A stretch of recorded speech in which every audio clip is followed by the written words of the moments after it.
বন্ধুরা, আপনি কি কখনো আপনার চোখটি মাইক্রোস্কোপের মাধ্যমে জুম করে দেখেছেন? অথবা আমরা সবাই জানি মিলনের পরে লক্ষ কোটি স্পার্ম আমাদের শরীর থেকে বের হয়, কিন্তু স্পার্মগুলোকে আপনারা কি কখনো মাইক্রোস্কোপের মাধ্যমে দেখেছেন? আর গাছের পাতা কিভাবে খাবার খায়, এই জিনিসটা মাইক্রোস্কোপে দেখলে আপনি হয়তো আপনার নিজের চোখকেও বিশ্বাস করতে পারবেন না। তো বন্ধুরা, আজকের ভিডিওটি অনেক বেশি ইন্টারেস্টিং হতে চলেছে, তাই জানতে হলে ভিডিওটি মনোযোগ সহকারে দেখতে থাকুন। আর আপনি যদি এমন আনকমন এবং ইন্টারেস্টিং ভিডিও দেখতে পছন্দ করেন, তাহলে আমাদের চ্যানেলটি সাবস্ক্রাইব করে বেল আইকনে প্রেস করে দিবেন। নাম্বার 5, চক। বন্ধুরা, চকের কথা যদি বলতে হয় তাহলে এটি পৃথিবীতে ইউজ হওয়া সবচেয়ে কমন জিনিসগুলোর মধ্যে একটি।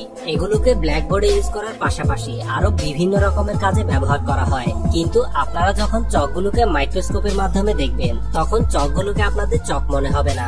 দেখে মনে হবে যেন বড় বড় পাথরের উপরে খোদাই করে বিভিন্ন রকমের ডিজাইন করা হয়েছে। আর এই জিনিসটা যদি মাইক্রোস্কোপে না দেখতো, তাহলে চকগুলো যে এইরকম, এই জিনিসটা কেউ বিশ্বাসই করতে পারতো না। নাম্বার 4, হিউম্যান আইস। বন্ধুরা, চোখ হচ্ছে আমাদের শরীরে আল্লাহর দেয়া সবচেয়ে বড় নিয়ামত। আর চোখগুলো আমাদের জন্য কত গুরুত্বপূর্ণ জিনিস, এটা আমরা সবাই জানি। কিন্তু চোখগুলোকে যদি আমরা মাইক্রোস্কোপের মাধ্যমে দেখি, তখন এই জিনিসটা আপনাকে অন্য জগতে নিয়ে যাবে। কারণ চোখগুলোকে মাইক্রোস্কোপে দেখার পরে মনে হবে আপনারা যেন মহাকাশে জুম করে দেখছেন। সেখানে অনেকগুলো নেবুলা রয়েছে, যেটার মধ্যে বড় বড় অনেকগুলো গর্ত, এবং সবার মাঝখানে একটা ব্ল্যাক হোলও রয়েছে।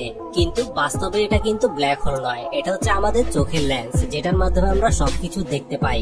আর বিভিন্ন মানুষের চোখ বিভিন্ন কালারের হওয়ার কারণে এই জিনিসটা আপনারা বিভিন্ন রকমের দেখতে পাবেন। Number 3, human tongue. বন্ধুরা, জিহ্বা আমাদের শরীরের এমন একটা পার্ট, যেটা না থাকলে আমরা পৃথিবীর কোনো জিনিসেরই স্বাদ নিতে পারতাম না। অন্যদিকে জিহ্বাকে যখন আমরা খালি চোখে দেখি, তখন এটিকে অনেক স্মুথ এবং ফ্ল্যাট দেখা যায়। কিন্তু এটাকে যদি আমরা মাইক্রোস্কোপ দিয়ে দেখি, তাহলে জিহ্বা অনেকটা দেখতে এইরকম দেখায়, যেখানে অনেকগুলো সূচালো কাঁটা রয়েছে। কিন্তু এই জিনিসগুলো আমরা খালি চোখে কখনোই দেখতে পাই না। অন্যদিকে বাঘের জিহ্বার মধ্যে থাকা কাঁটাগুলো অনেক বেশি বড় হওয়ার কারণে খালি চোখেই দেখতে পাওয়া যায়।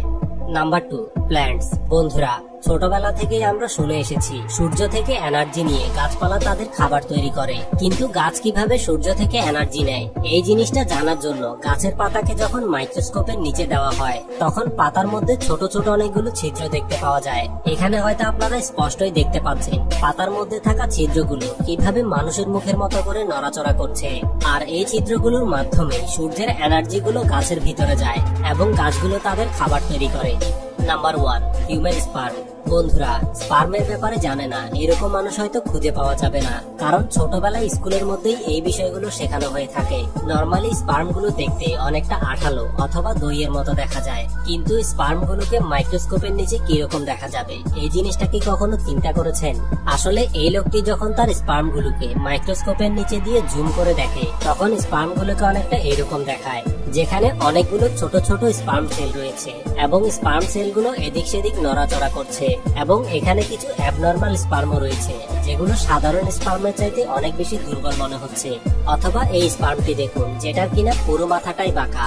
আর এই স্পার্মটি তো লেজ বড় হওয়ার কারণে ভালো করে নড়াচড়াই করতে পারছে না। এখন হয়তো আপনারা ভাবতে পারেন এই লোকটির স্পার্ম গুলো দুর্বল কিনা। আসলে ব্যাপারটা এমন নয়। আমাদের স্পার্মের মধ্যে লক্ষ কোটি জীবিত সেল রয়েছে, আর ফার্টিলাইজ হওয়ার জন্য এগুলোর মধ্যে শুধুমাত্র একটি সুস্থ সবল স্পার্মই যথেষ্ট। কারণ স্পার্মের মধ্যে এরকম লক্ষ লক্ষ অ্যাবনর্মাল সেল থাকে, কিন্তু বাচ্চা হওয়ার জন্য ওই স্পার্মটাই মহিলাদের ডিম পর্যন্ত যেতে পারে, যেটা কিনা সবচেয়ে বেশি সুস্থ সবল এবং সবচেয়ে বেশি শক্তিশালী। তো বন্ধুরা, আজকের ভিডিওটি এই পর্যন্তই। ভিডিওটি প্রথম পার্ট যদি আপনারা না দেখে থাকেন, তাহলে আমাদের চ্যানেল থেকে দেখে নিতে পারেন। আর আপনি যদি এমন আনকমন এবং ইন্টারেস্টিং ভিডিও দেখতে পছন্দ করেন, তাহলে আমাদের চ্যানেলটি সাবস্ক্রাইব করে বেল আইকনে প্রেস করে দিবেন। ধন্যবাদ বন্ধুরা, ভালো থাকবেন।